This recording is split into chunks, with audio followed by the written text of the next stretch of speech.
any immediate push that FlaSh goes for. He'll be in decent shape economically and macro-wise. I don't think the shuttle is going to get very much done, though. These vultures heading across map might spot it. No, it looks like they didn't. But the shuttle's heading up into FlaSh's base now. Engineering bay might spot it, but it doesn't matter. There's units in place already. And yeah, Jangbi will probably... Pros are very good about being persistent with their harassment, and even if it looks like a defense is solid, they're going to keep testing it here and there to probe for weaknesses. But I don't think Jangbi's going to find any weaknesses. Circling around from another angle. Starport going down. If he spots that, that'll be... yeah, oh, he's going in with the shuttle, and looks like he's got shuttle speed up, so investing quite a bit in making this harassment work, and I still don't think it's going to, but he did see the starport, and that's something. Probably just for upgrades, though, to get the science facility up, because FlaSh did get the early armory. I don't know if what he's doing is what counts as the FlaSh build. Someone can probably tell me that, too. But Vulture's heading out. They're not going to be able to harass that turret because of the pylon wall.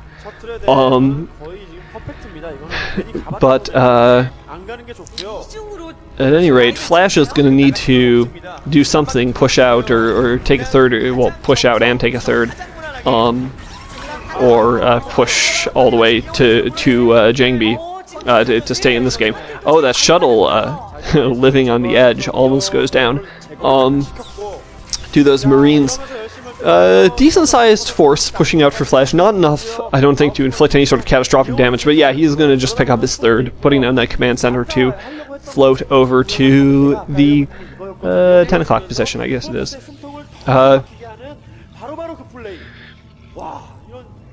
And still a fairly slow game. Not a ton to commentate, an extra forge going down for more upgrades. And this open space right in the middle is, I think, what makes Destination more difficult for Terrans than you'd expect, because you can't quite just push up to the bridges and lay siege to them without allowing the Protoss to do an end around and hit you from behind. So you've got to sort of stay with your back up against the wall, but the result of doing that is that you've got a fairly wide front to defend, as you can see here for FlaSh. So he's not able to take advantage of the choke points on this map, at least now. Once he's got a bigger force up, and he can claim more of that middle area, maybe put down hold on the bridges in the middle, and then also put out forces on the flanks to hold the other paths into the middle area, then he may be able to take more advantage of those choke points. Shuttle going in again, and again, I don't think it's going to be successful, but again, it may get some useful scouting information, if nothing else. Oh, Reaver dropping out is going to clean up those Marines, at least. Oh, 2 Reavers, wow! So Jangbi really wants to win this game with Reavers, or possibly lose this game with Reavers, wants to play Reavers. Wow, taking out a bunch of Vultures, and yeah, Reavers are... really, Reavers are devastatingly powerful against Marines and against Vultures, so FlaSh needs to get some turret and tank defense up there, or get Goliaths out, and he has those. And Science Vessel out early, so FlaSh going very quick tech. Of course, the Science Vessel is there for EMP, and particularly the EMP, well, to EMP Dragoons and Zealots, but also in particular to EMP tech units. 1 Reaver going down to Vultures, 2nd Reaver getting some harassment in. Oh, FlaSh better run those SCVs. Oh man, he could lose a lot of SCVs. The Scarab duds, so FlaSh just barely saved there. I don't know if that shuttle got out or if it got sniped by the Goliaths, but at any rate, I think Jangbi's going to have to switch away from Reavers now. 3 bases to 3, so the game's fairly even at this point. FlaSh has a big, strong turret defense there. Got a Wraith out too. Maybe that was just built to chase the shuttle. It's not going to do a whole lot for him now.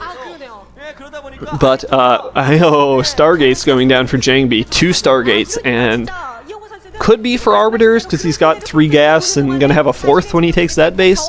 But, I think there's a good chances for carriers. I don't know, going 2-gate Arbiters this quickly, putting down both Stargates at the same time, seems a little bit unusual. So we might see carriers from Jangbi, even though FlaSh is going some variation of the FlaSh build, has Goliaths out, has early +1. Yeah, it is going to be carriers. There's the fleet beacon. So we're going to see a fun game. I really like seeing carriers. I mean, I think I really like seeing whatever I don't see a lot of.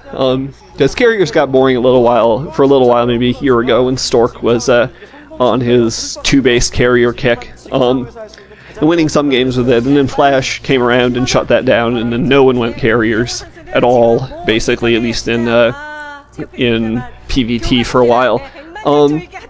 So it's always nice to see, you know, at least a little bit of everything. And Jangbi's going to show us a little bit of carriers. The Korean commentators look amused.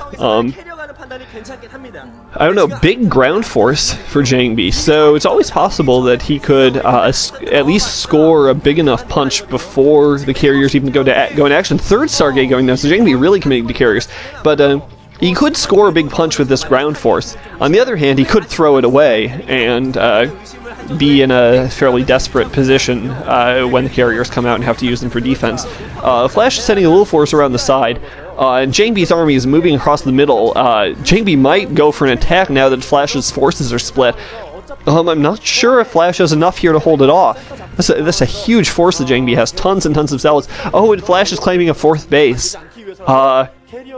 Wow, and he's got a good setup there, because Jangbi can only assault that base in 2 ways. One is to go around to the north, in which case he's going to have to engage FlaSh's whole sieged army, which is in a very tight position. It looks cool on the minimap, it's sort of like a little fan formation.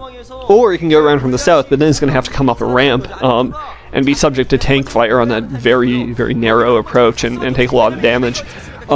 He probably could push in and do that. No, he's going to go for an attack down the middle. He's hoping that FlaSh is weakened enough by having to detach those forces. But no, he sends a few zealots in to scout and realizes that FlaSh's defense is still fairly strong. Now FlaSh is unsieging, putting down more factories, so he's up to about 7 or 8. And now FlaSh is going to push out. He thinks he has an advantage. He might, I guess, if he can assert map control here and pin Jangbi in. Oh no, Jangbi's gonna go up this ramp to the south. And this is what I was saying about, but clearing a lot of mines with those zealots. But now FlaSh is here. FlaSh is going to hold those bridges. Oh, EMP going off on the zealots. That's going to be devastating. And Jangbi is going to have to fall back, even with just the tanks there and the zealots in among them. But those are Jangbi storms. Oh my god, Jangbi storms laying waste to FlaSh's tanks on the bridge. Jangbi, of course, known for his storming, hence Jangbi storms. But FlaSh just set himself up for that too. Put a ton of tanks in very tight clusters on the bridge, and that Templar taxi is working overtime. That's an innovation that I really like.